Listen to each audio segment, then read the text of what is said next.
ang pinakamalaking parte ng pondo sa socio-economic program na umaabot ng humigit kumulang 2.2 billion pesos for 2023 at 1.75 billion for fiscal year 2024, pero hindi po malinaw ang mga benepisaryo.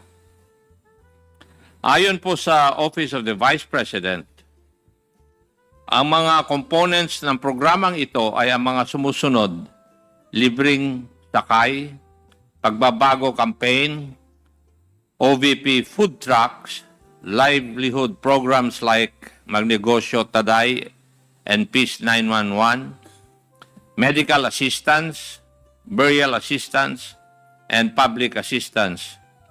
Kinalaunan, ating natuklasan ang nakababahalang paglustay ng confidential funds ng Office of the Vice President at pati na rin ang Department of Education. Nakita natin na nababalot ng secrecy and lack of transparency ang paghawak ng Office of the Vice President at ng Department of Education noong sekretarya pa nito si Vice President Sara Duterte.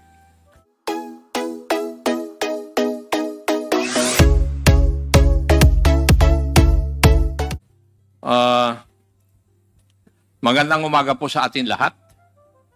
Sa mga kapwa ko miyembro ng Committee on Good Government and Public Accountability at saka sa publiko na nakasubaybay sa ating mga hearings.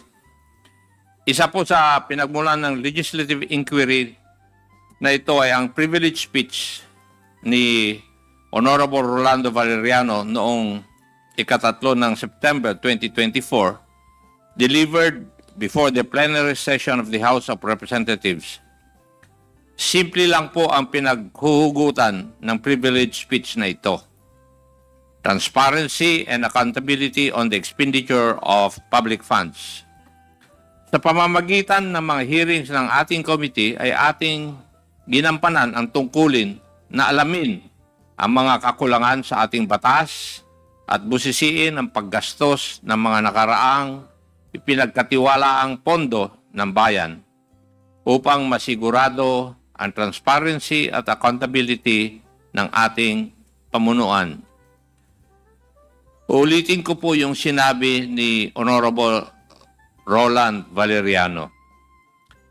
Tungkulin natin dito sa Kongreso na busisiin ang panukalang budget ng ehekutibo at ang paggastos ng mga nakaraang pinagkatiwalaang pondo ng bayan. Hindi pera ng pangalawang Pangulo. Ang Office of the Vice President budget para sa taong 2022, 2023, 2024 at 2025. Pondo ng bayan yan. Kaya mayroong budget hearings ay para malaman ng madlang people kung paano ginagastos ng mga opisina ng gobyerno ang pondo ng bayan na pinagkatiwala sa kanila. Ito po ay ayon kay Honorable Roland Valeriano. Nagsimula nga po ang hearings natin sa pagbusisi sa paggamit ng mga nakaraang budget ng mga opisinang pinamumunuan ng Office of the Vice President.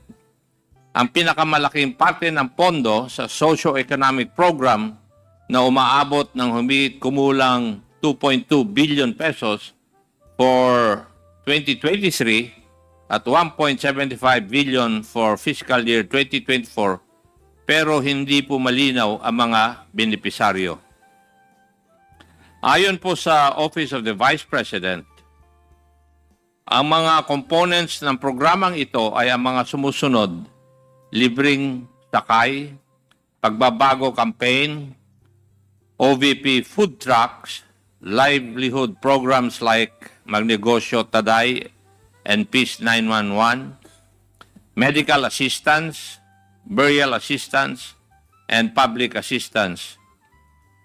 May listahan silang binibigay sa COA ukol sa mga benepisaryo ng mga programang ito. Pero kapansin-pansin po sa mga accomplishment reports o ARs na sinubmit nila para sa confidential funds na may tila hiwalay pa na pamimigay ng medical and food aid na kinukuha raw sa confidential funds.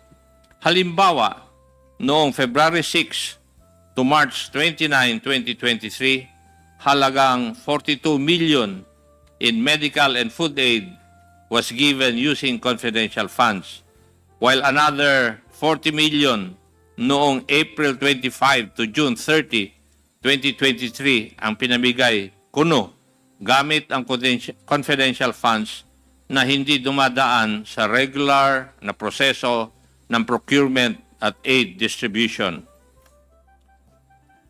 Kinalaunan, ating natuklasan ang nakababahalang paglustay ng confidential funds ng Office of the Vice President at pati na rin ang Department of Education. Nakita natin na nababalot ng secrecy and lack of transparency ang paghawak ng Office of the Vice President at ng Department of Education noong sekretarya pa nito si Vice President Sara Duterte. Ang confidential funds na inilagak sa kanila noong taong 2022 at 2023 for OVP at 2023 for Department of Education. May mga resource persons tayo noon na hindi sumisipot o sinasabing wala silang personal involvement o participation. Mayroon ding ayaw naman mag-take ng oath upang magsasabi ng pawang katotohanan lamang sa komite na ito. Hindi exaggeration na sabihin na tayo ay dumaan sa butas ng karayom at napakadaming roadblocks para umabot tayo sa puntong ito. Ngunit unti-unti, sa pamamagitan ng ating masusi at porsigidong pagtatanong at sa paghahanap ng mga facts at ebidensya, ay ating natanggal ang secrecy na nagkukubli at nagtatago sa katotohanan sa kung ano ba talaga ang nangyari at kung saan o kanino napunta ang pondo ng bayan. Ito po ang money trail ng confidential funds ng OVP at DepEd based on the testimonies of Special Disbursing Officers Madam Gina F. Acosta ng OVP at ni Ginoong Edward Fajarda ng DepEd. The money trail of the confidential funds for both agencies looked exactly the same. First, after finishing all internal financial processes and documentations and securing all required signatories in the disbursement vouchers, including Vice President Sara Duterte herself, the SDOs received the land bank checks representing the confidential funds for each quarter. Malalaking halaga po ang mga ito. Sa OVP pa lang, nakakuha sila ng 125 million bawat quarter simula noong 4th quarter of 2022 hanggang 3rd quarter of 2023. Sa DepEd naman, 37.5 million kada quarter for 3 quarters or a total of 112.5 million. Sumatotal, 612.5 million po lahat. The SDOs themselves are the payees in these quarterly checks. The next step was for the SDOs to encash the confidential funds checks. Sabi po ni SDO Edward Fajarda, pina-encash po niya ang bawat isa nung tatlong 37.5 million checks sa Land Bank Dex branch, cold cash. Nilalagay sa 2 duffel bags at isang backpack ang cash. May kasama raw siya noong 3 beses na yon, nakilala niya lamang bilang Alan. Matapos mag-encash, dinala niya ang cash sa kanyang opisina sa DepEd. Sabi naman ni SDO Gina Acosta, para sa OVP confidential funds worth 125 million per quarter, pinapa-encash niya ang bawat cheque sa Land Bank Shaw Boulevard branch. Kasama niya si Assistant Chief of Staff Lemuel Ortonio at 2 di mapangalanang driver sa pagpapa-encash ng bawat cheque. 4 na beses, inilalagay raw nila ang 125 million cash sa 4 na duffel bags. Pareho sinabi ni Acosta at Ortonio na mula sa Land Bank ay pumunta na sila sa opisina ni Madam Gina Acosta sa Office of the Vice President. As if it was all planned and orchestrated or part of a common design, both SDO Acosta and Farda said that the Vice President directly instructed them to hand over the cash representing the confidential funds to certain security officers. For DepEd, may itinalaga raw si Colonel Raymond Lachica, ang head ng Vice Presidential Security and Protection Group, ng isang security officer na nangangalang Colonel Dennis Nolasco, kung saan weekly nagbibigay ng pondo si SDO Fajarda amounting to 4 to 6 million per week. For the Office of the Vice President, si Colonel Lachica raw mismo ang security officer na buong pinag-aabutan ni SDO Acosta ng 125 million every quarter. Matapos di umano ibigay ng mga SDOs ang pera sa mga security officers na sina Colonel Nolasco at Colonel Lachica, wala na raw silang partisipasyon sa actual disbursement ng confidential funds. Wala silang ibang basehan sa kung anong nangyari sa pondo, kundi sa pamamagitan ng mga accomplishment reports na kailangang ihanda, isumite para sa liquidation ng confidential funds. Malinaw po sa kwento ng mga SDOs na hindi sila ang nag-disburse o nagbayad ng payments to the informants and other supposed payees ng confidential funds. Naturalmente, hindi rin sila ang gumagawa ng accomplishment reports kasi wala silang kaalaman kung papaano nagasta ang pera ng bayan. Ito po ang parehong sinabi sa hearing ni na SDO Acosta at SDO Fajarda.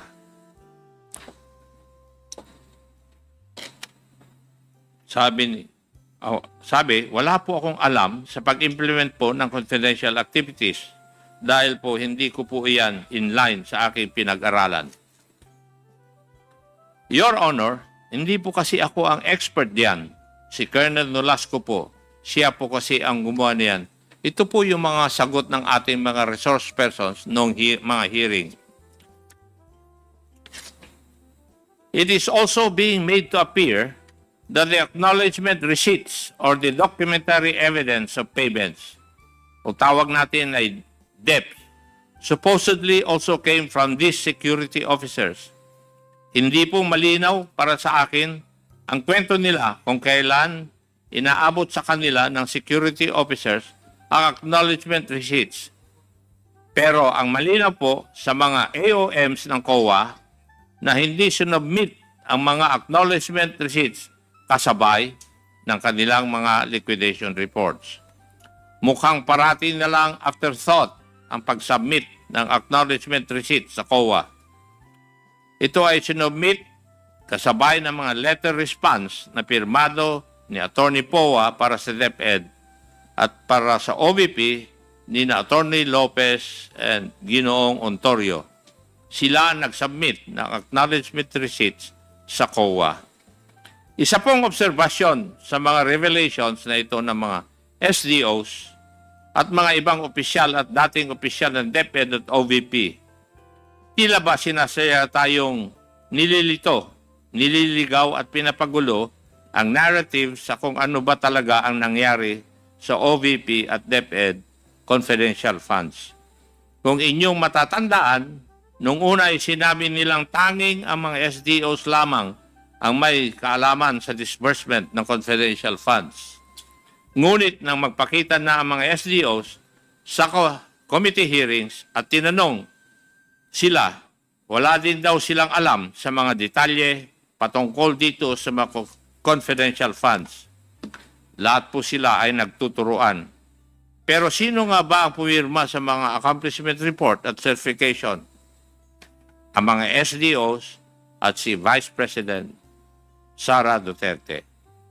Kung totoo ang sinabi ni na SDO Acosta at Fajarda, Malinaw na ito'y paglabag sa Joint Circular 2015-01 o ang guidelines sa paggamit at pag-audit ng confidential at intelligence funds na tila ginamit lamang sila bilang middlemen o pass-through ng pondo.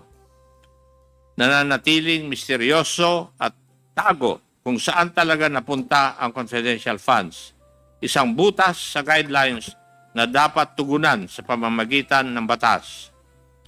Mula sa Davao City na lumaki noong siya ay mayor hanggang sa mas malalaking pondo ng mapas sa kamay niya bilang Vice President at DepEd Secretary, nakakapagtaka rin ang obsession ni Vice President Sara sa confidential funds. Marahil ito'y dahil sa kalakip ng opacity at antas ng secrecy sa pag-disburse ng mga confidential funds na tila nagiging daan upang ito'y abusuhin ng walang accountability. At pagbaliwala sa mga alituntuning ito ay isang paglapastangan sa tiwala ng publiko at sa prinsipyo ng pananagutan na dapat sinusunod ng bawat institusyon ng pamahalaan, lalong-lalo na sa opisina ng pangalawang Pangulo. Let me remind the public of what is at stake here. It would constitute graft in corruption if public funds are misused or misappropriated, or worse, if funds are diverted to personal use or benefit. And given the amount we are talking about here, this may be under the crime of plunder. We leave it to the investigative bodies of the government to investigate the crimes committed here. Meanwhile, our task now is to legislate measures that will leave no room for pilferage of public funds. Maraming salamat po. Thank you, Mr. Chair.